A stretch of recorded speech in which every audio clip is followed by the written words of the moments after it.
जय श्री राधे भक्तों। अथ आषाढ़ शुक्ला एकादशी व्रत कथा। पद्मा या देवशयनी एकादशी। धर्मराज युधिष्ठिर ने कहा, हे केशव, आषाढ़ शुक्ला एकादशी का क्या नाम है? इस व्रत के करने की विधि क्या है और किस देवता का पूजन किया जाता है? श्री कृष्ण कहने लगे कि हे युधिष्ठिर, जिस कथा को ब्रह्मा जी ने नारद जी से कहा था वही मैं तुमसे कहता हूँ। एक समय नारद जी ने ब्रह्मा से यही प्रश्न किया।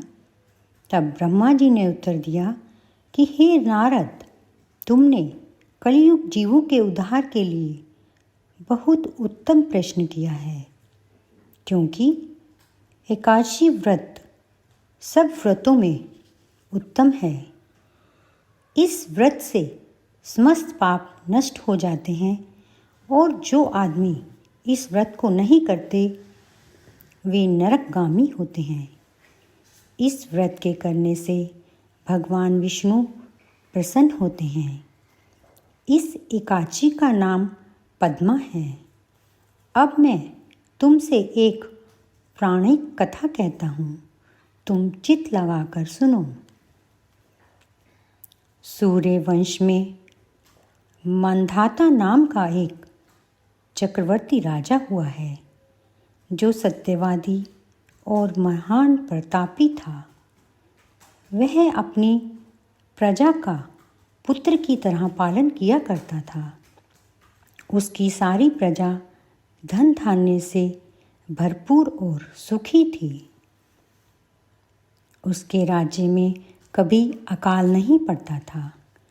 एक समय उस राजा के राज्य में 3 वर्ष तक वर्षा नहीं हुई और अकाल पड़ गया। प्रजा अन्न की कमी के कारण अत्यंत दुखी हो गई। अन्न के न होने से राज्य में यज्ञादि भी बंद हो गए। एक दिन प्रजा राजा के पास जाकर कहने लगी कि हे राजा, सारी प्रजा त्राही त्राही पुकार रही है, क्योंकि समस्त विश्व की सृष्टि का कारण वर्षा है। वर्षा के अभाव से अकाल पड़ रहा है और अकाल से प्रजा मर रही है। इसलिए हे राजन, कोई ऐसे उपाय बताओ जिससे प्रजा का कष्ट दूर हो। राजा मंधाता कहने लगे कि आप लोग ठीक कह रहे हैं। वर्षा से ही अन्न उत्पन्न होता है और आप लोग वर्षा न होने से अत्यंत दुखी हो गए हो। मैं आप लोगों के दुखों को समझता हूँ। ऐसा कहकर राजा कुछ सेना को साथ लेकर वन की तरफ चल दिया। वह अनेक ऋषियों के आश्रम में भ्रमण करते हुए अंत में ब्रह्मा के पुत्र अंगिरा ऋषि के आश्रम में पहुँचे। वहाँ राजा ने घोड़े से उतरकर अंगिरा ऋषि को प्रणाम किया। मुनि ने राजा को आशीर्वाद दिया और कुशल क्षेम के पश्चात उनसे आश्रम में आने का कारण पूछा। राजा ने हाथ जोड़कर विनीत भाव से कहा कि भगवान, सब प्रकार से धर्म पालन करने पर भी मेरे राज्य में अकाल पड़ गया है। इससे प्रजा अत्यंत दुखी है। राजा के पापों के प्रभाव से ही प्रजा को कष्ट मिलता है, ऐसा शास्त्रों में कहा गया है। अब मैं धर्म अनुसार राज्य करता हूँ तो मेरे राज्य में वर्षा की कमी कैसे हुई, अकाल कैसे पड़ा, इसके कारण का पता मुझको अभी तक नहीं लग सका।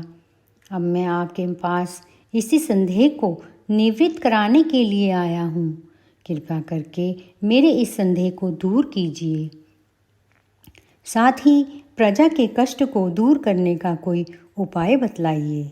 इतनी बात सुनकर ऋषि कहने लगे कि हे राजन, यह सतयुग सब युगों में उत्तम है।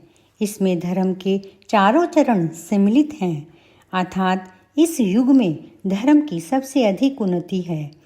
लोग ब्रह्मा की उपासना करते हैं और केवल ब्राह्मणों को ही वेद पढ़ने का अधिकार है। ब्राह्मण ही तपस्या करने का अधिकार रख सकते हैं, परंतु आपके राज्य में एक शूद्र तपस्या कर रहा है। इसी दोष के कारण आपके राज्य में वर्षा नहीं हो रही है।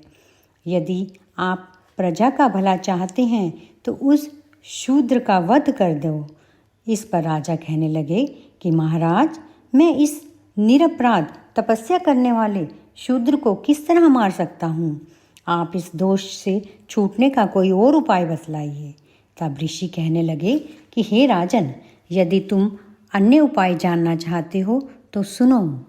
आषाढ़ मास के शुक्ल पक्ष की पद्मा नाम की एकादशी का विधि पूर्वक व्रत करो।